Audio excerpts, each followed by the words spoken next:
let's talk about my stalker.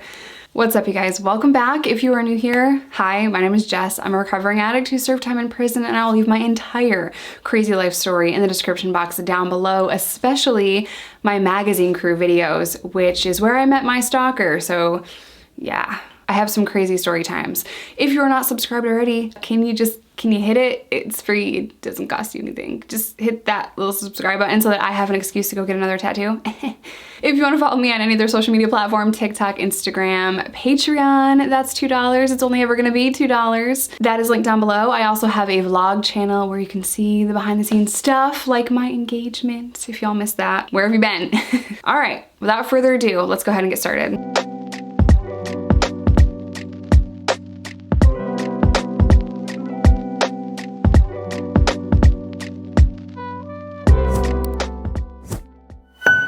I wish I had a good name for this person, but his name is so creative and really cool. I want so desperately to tell you what it is, but I can't.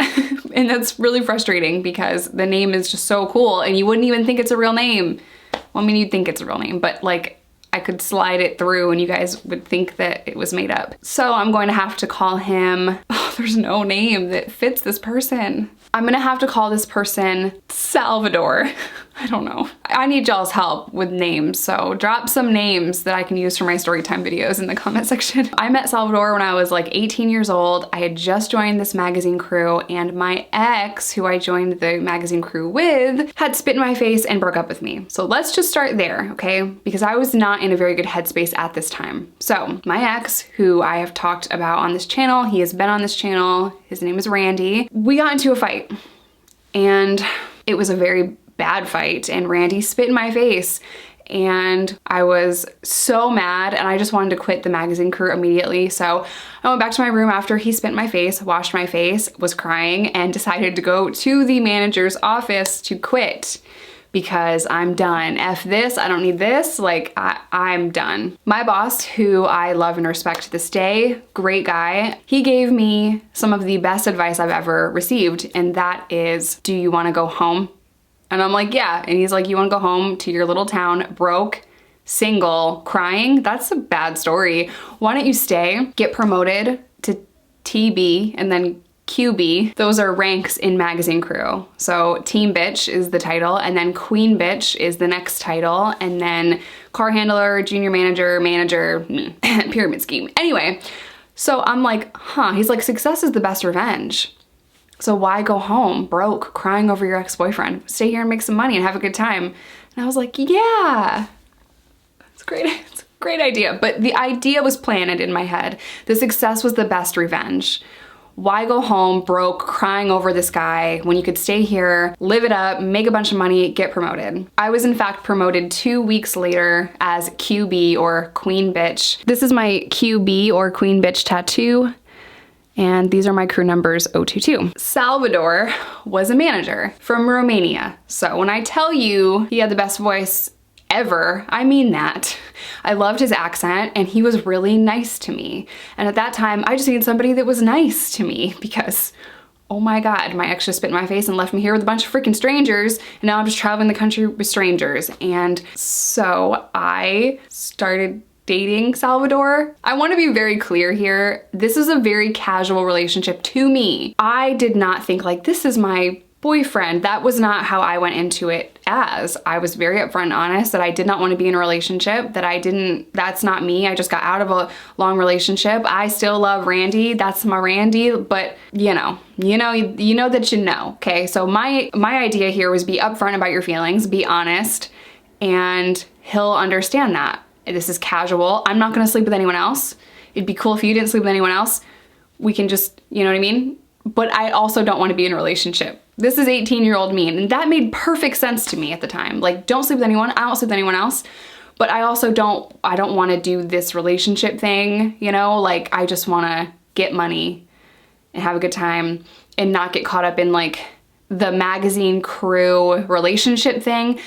Because magazine crew is a lifestyle that is very crazy. And although I was a tourist on magazine crew, I would come and go on a whim. There's a lot of drama in magazine crew, a lot. There's a lot of fights. I wanted it to be easy. This person fell in love with me And I didn't understand that at all because I didn't feel that way for him. His temperament was that of a drunk chihuahua. I'm not trying to be mean. I'm trying to explain his temperament and his personality. He would get very, very upset and he became very possessive of me. But he'd get upset over the smallest things. Like he would just fly off the handle. For example, one time we were in Kansas and we were on a Greyhound bus. It was packed. There was no extra seats. There was literally like 2 seats and we couldn't sit together. And he goes off. He was screaming in a, very thick Romanian accent. So a lot of people couldn't understand him and his voice would always get like really high pitched. And I was like trying to be like, I'm so sorry, it's fine, it's really okay. But he's like screaming at these people on this Greyhound bus and he's like, I just want to sit next to my girlfriend. Wow, like screaming at these like innocent people on this bus. And I'm like, I'm so sorry, it's really okay. Please, it's fine. He almost got kicked off the bus.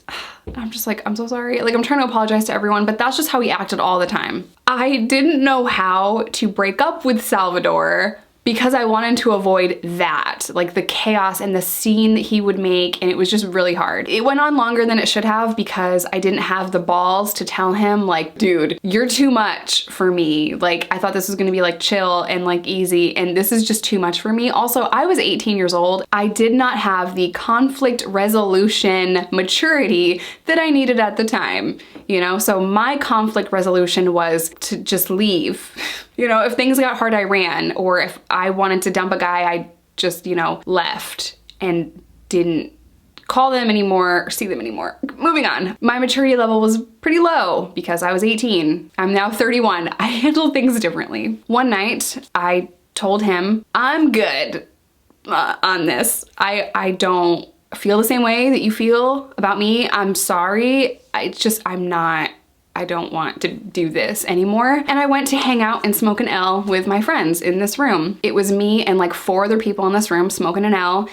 And he was in the hallway crying. And I was like, I have to stay in here now. Like I can't even go back to my own room because I'm gonna get in this huge dramatic scene. And it was actually an indoor hotel. On Magazine Crew, we stayed in a lot of outdoor hotels. This was an indoor hotel. And I knew that like, if he starts screaming and yelling, it's gonna be this whole big thing. And like, I don't know how to handle it, nor could I handle it at that time. But I decided to just suck it up, just go back to my room. And I had to walk past him crying in the hallway. And then I thought an hour had went by. I'm like, surely he's not still in the hallway. And then I went back into the hallway and he's playing guitar with someone else, crying and singing a song about me dumping him and being a piece of shit. And I'm like, no way is this still happening. Well, I ended up quitting for the first time not long after that. And I went back to my hometown, and my hometown is in New York. It is an Ewok village. You don't go there as a tourist. No one goes there. Like, it's not a place that you go visit unless you know somebody from there. And he followed me from Colorado to my little Ewok village in upstate New York. Dealing with him on the day-to-day was very, very difficult on the crew, on the magazine crew. He was hostile and a lot to handle. He was a lot. When I went back, I thought I was like free of this situation because I left the crew and now I'm back in my hometown and like I'm safe here. I don't have to deal with him following me, calling me, coming to my room. Like it was just a lot for an 18-year-old to deal with. So I'm back in my hometown. And one day my mom calls me and she goes, do you know somebody by the name of not Salvador? And I'm like, what? And she goes, there's a guy looking for you. His name is Salvador.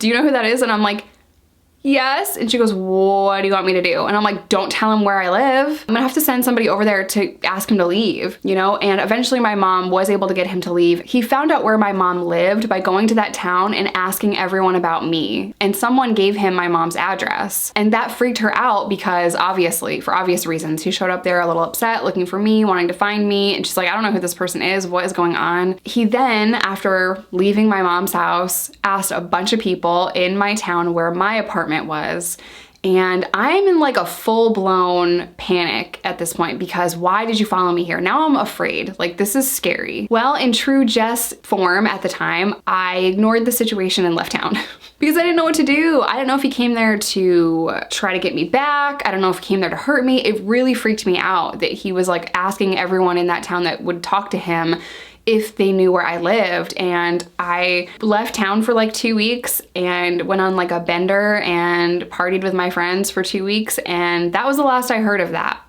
So this is how I handled all my situations. If things got too difficult for me, I bailed. If the cops want me, peace, I'm running. If magazine crew got too difficult or people irritated me on the crew, peace out, I'm gone. That was always how I handled things. If a relationship got too hard, I'm gonna dip out when you fall asleep. Like, who handles situations like that? Me at 18 and 19 and probably 23. I'll just change my phone number. I'll just block you. I'll just run away from you with no explanation. And I had certain relationships on crew that were so difficult to get out of, you know, because like you live with the person, you all travel together, you all live together. It was very hard. I dated one guy a couple of years after Salvador, and I told him that I was leaving and I no longer wanted to be with him, and he was holding onto my leg and like barricading himself in the door on the sink and the door, so I couldn't leave the hotel. And he's like crying and like screaming, and I'm like, oh my God, like those situations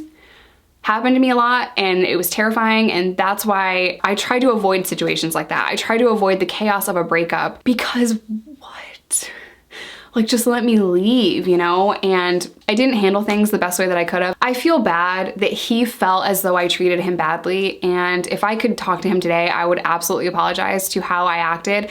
Even though I was upfront and honest with my true intentions, I just tried to ghost him at all costs to avoid confrontation, and I feel bad. You know, there's a lot of people that I left in my wreckage because of my addiction, and Salvador did take a lot of heat from dating me at the time. I didn't think we were dating, but he took heat because I was an addict and I was using and I was lying to him. But he was a manager, and other managers were like, yo, your girlfriend's a freaking addict. Like, what the hell? Get shit under control. And he stood up for me and took a lot of heat because of that. So yeah, if I ever get the opportunity to apologize to him, I absolutely would. You know, I think it's important to make amends. I think it's important to be honest about your struggles, probably not as publicly as I have been. This is not for everyone, but I do think it's important to make amends when you can, and to let people know that you are genuinely sorry for your actions. And I just want to live my life that way. But as interesting and maybe entertaining as the story is, the core of who I was so unhealthy and toxic. And, you know, I am a retired